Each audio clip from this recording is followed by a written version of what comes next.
So there is only one basic concept, that any molecule number of the signals in the NMR spectra will be equal to the magnetically equivalent nuclei of this sample.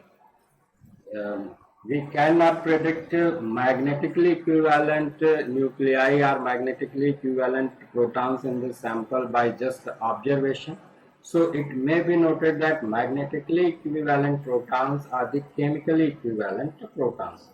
In other words, we can say that the number of signals in NMR spectra for any sample or any molecule will be equal to the number of chemically equivalent nuclei or chemically equivalent protons of this sample.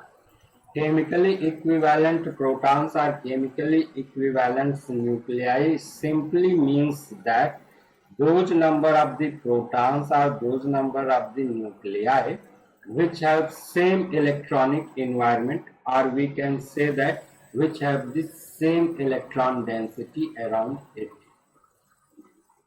Such as here we are explaining that how we can predict that particular molecule or particular nuclei will yield how many signals in the NMR spectra. There is the case of methyl acetate. This is just simply a ester molecule where this C double bond O and O, this is the ester group, and here is a methyl group, CH3 group, and here is another CH3 group.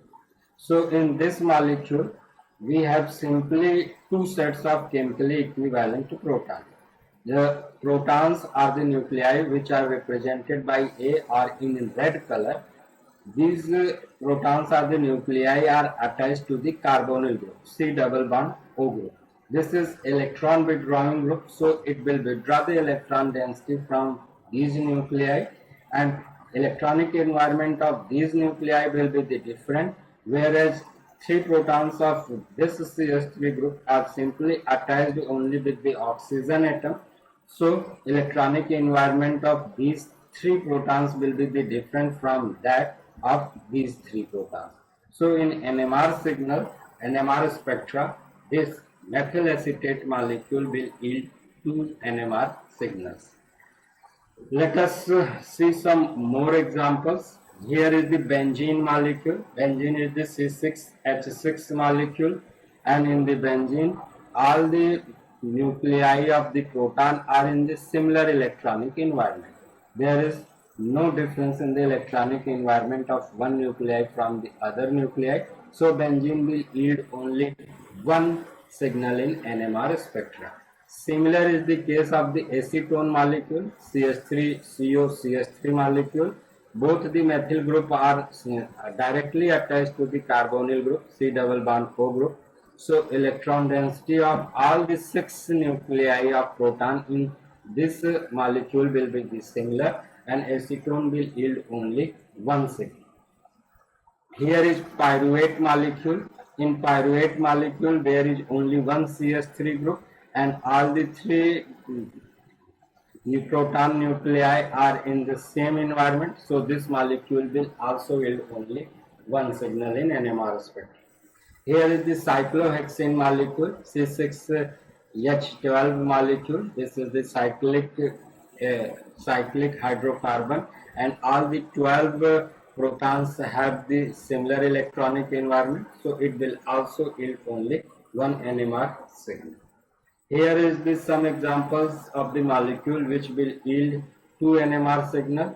Here is the glycine molecule. In glycine, we can say that the two protons represented by red color are attached to the nitrogen atom, whereas two proton nuclei which are attached to the carbon atom are attached to this carbonyl group, that is C double bond O group. So electronic environment of these two protons will be the different from these two protons, so it will yield two signal in NMR spectrum. There is another case of acetaldehyde molecule. In acetaldehyde molecule, proton represented by blue color is represented to the carbonyl group, whereas proton represented by the red color is attached to the carbon group, so it will also yield 2 NMR signal. Here is the case of paraxylene. Paraxylene is basically a benzene ring substituted by the two methyl groups. So there will be the two sets of the nuclei of the proton.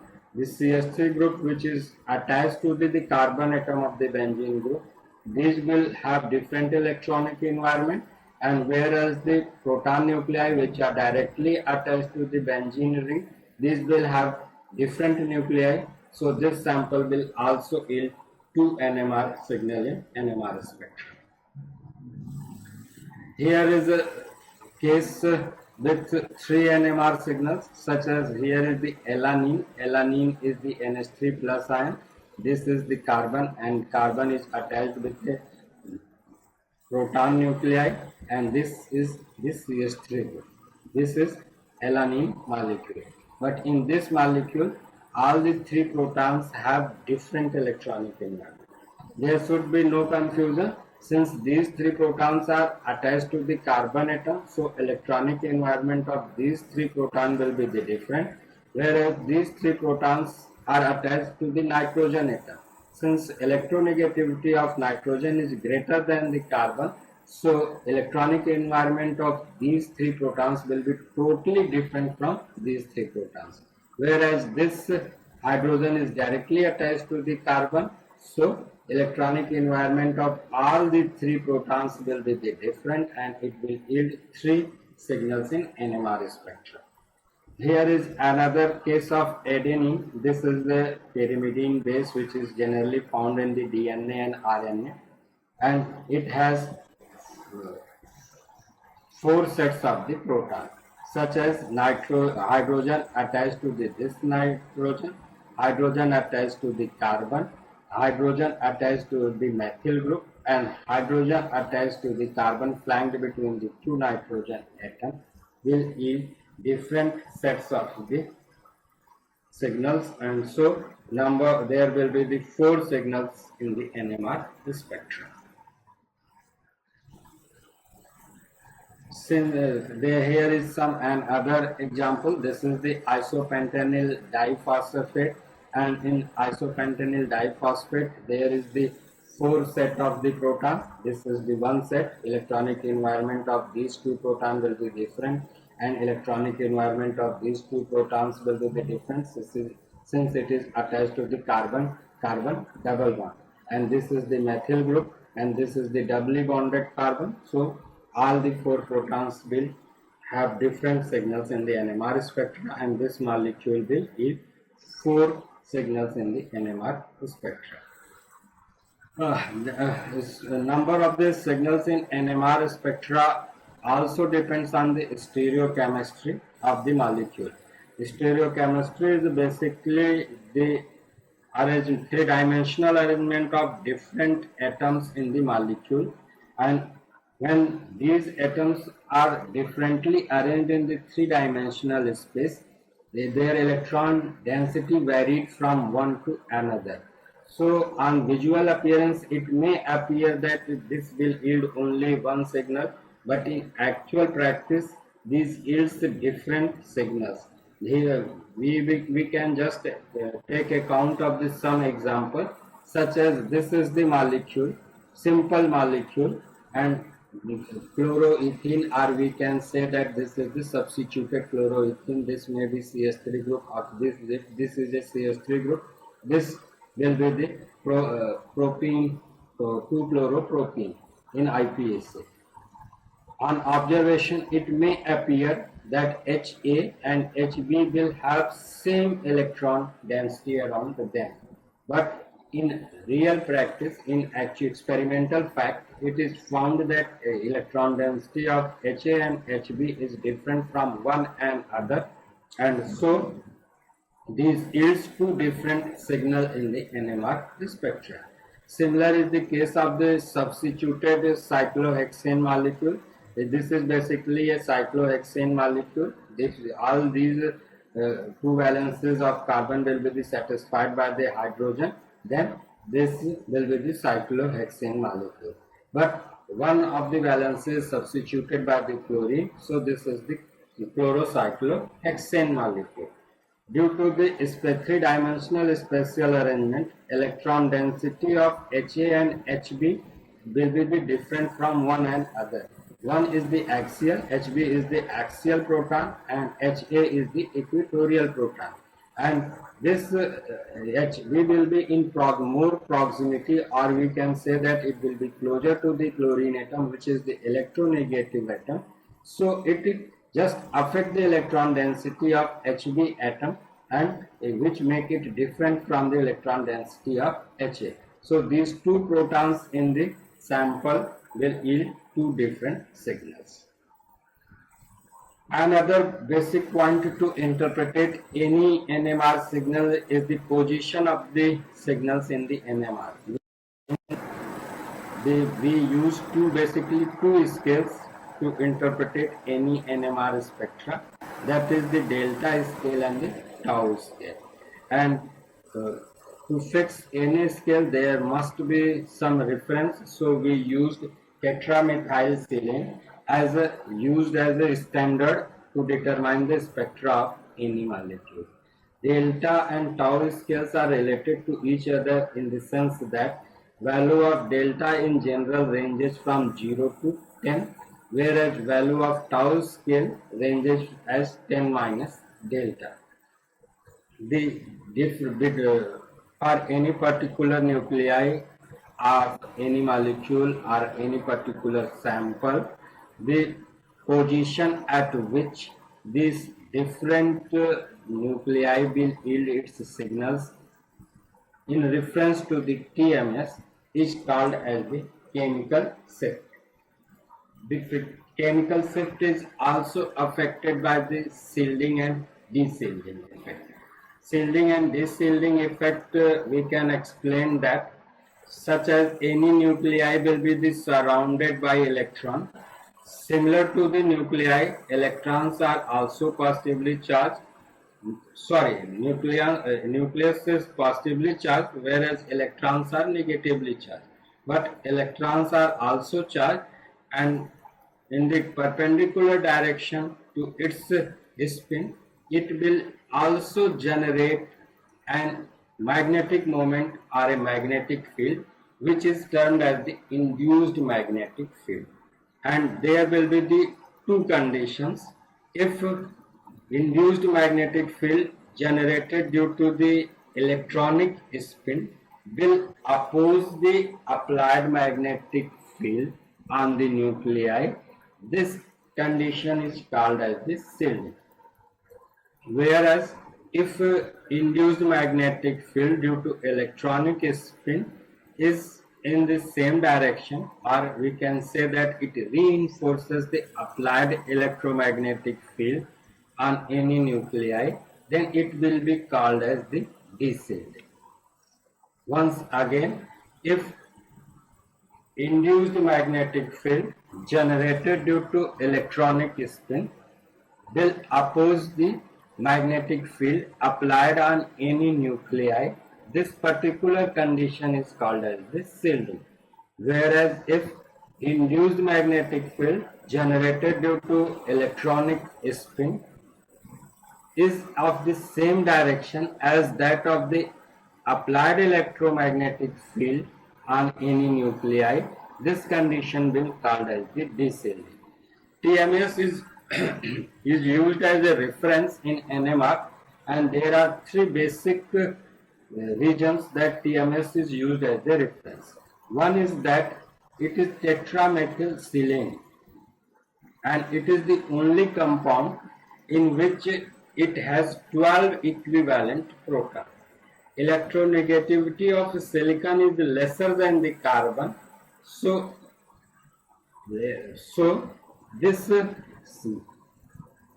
12 protons are highly shielded, and it yields its signal at 0 value of the delta or TMS. So there will be no possibility to interfere the signal of TMS with any particular nuclei of the sample. Another reason for using TMS as a reference is that we can use only that solvent which is easily soluble with maximum number of the organic compound. And TMS has this particular property that it is miscible with almost all the organic compounds. Another important reason for using TMS is that whichever solvent is used with this sample, it must be easily separated. If it will not be separated, then it will lead to the wastage of the sample. TMS is highly volatile, so it is easily separated from any organic sample. So these three reasons are the basic causes for which TMS is used as the reference.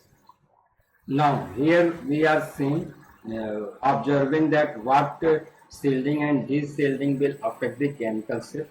So peak for TMS in any NMR will obtained at 0 delta value, and with respect to the TMS at whichever delta value this a signal will be observed for any particular nuclei in the sample or in the atom, it is called as the chemical shift. If nuclei or proton will be shielded, shielded means the induced magnetic field generated to the electronic spin will oppose the applied magnetic field. It will lead to shift the signal upfield or lower delta value. This is called as the shielding.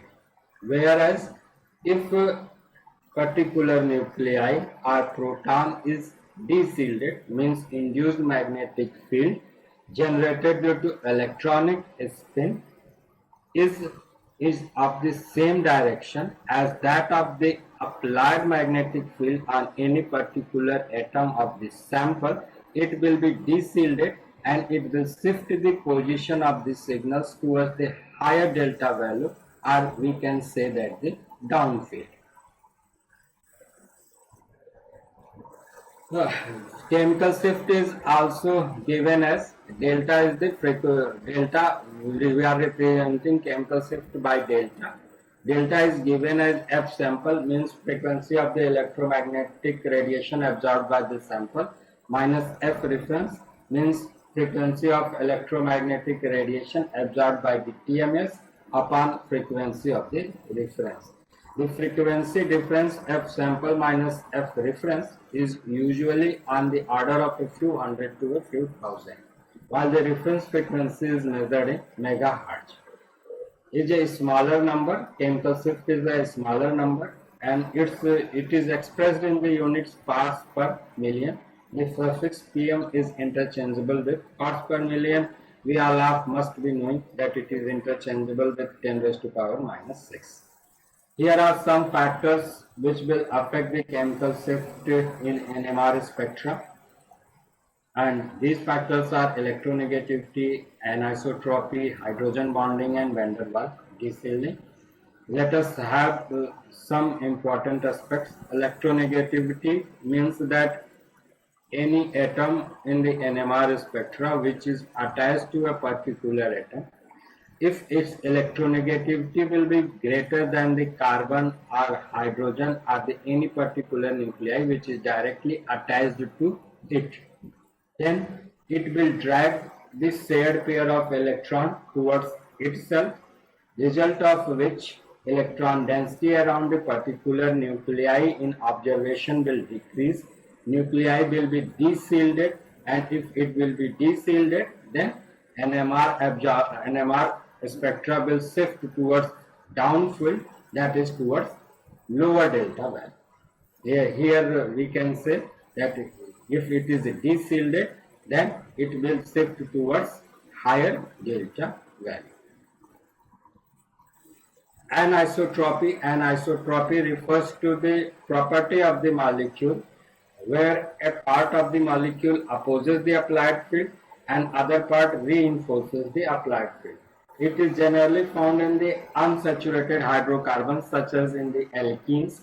In alkenes there is a carbon-carbon pi bond which is in a one plane, but when this pi electron circulates around the plane, it generates a magnetic field which is diamagnetic on the carbon atom and paramagnetic on the hydrogen atom.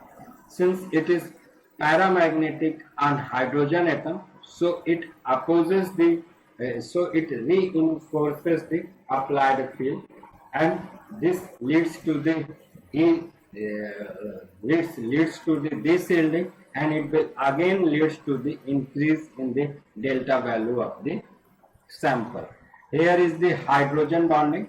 Hydrogen bonding will take place only in those samples where hydrogen is attached with any atom which is more electronegative negative to it. Due to hydrogen bonding, electron surrounding the proton nuclei or hydrogen nuclei will shift towards the more electronegative atom. This will result in the deshielding, and it will lead to the higher value of the chemical set. Van der Waals deshielding. Van der Waals deshielding take place in the bulkier group molecule with the bulkier groups. So electron of the one group will repel the electron of the another group. Electron density around surrounding both the group will decrease. It will also lead to the deshielding and leads to the higher delta value.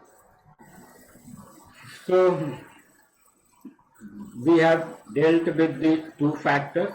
One is that number of the signals in the NMR spectra. We can predict the how many signal or how many peak we will observe for any molecule or any sample in the NMR spectra. Then we have dealt with the position of the signals, that is also called as the chemical shift, that on delta scale value where we will observe peak or a signal for any particular nuclei.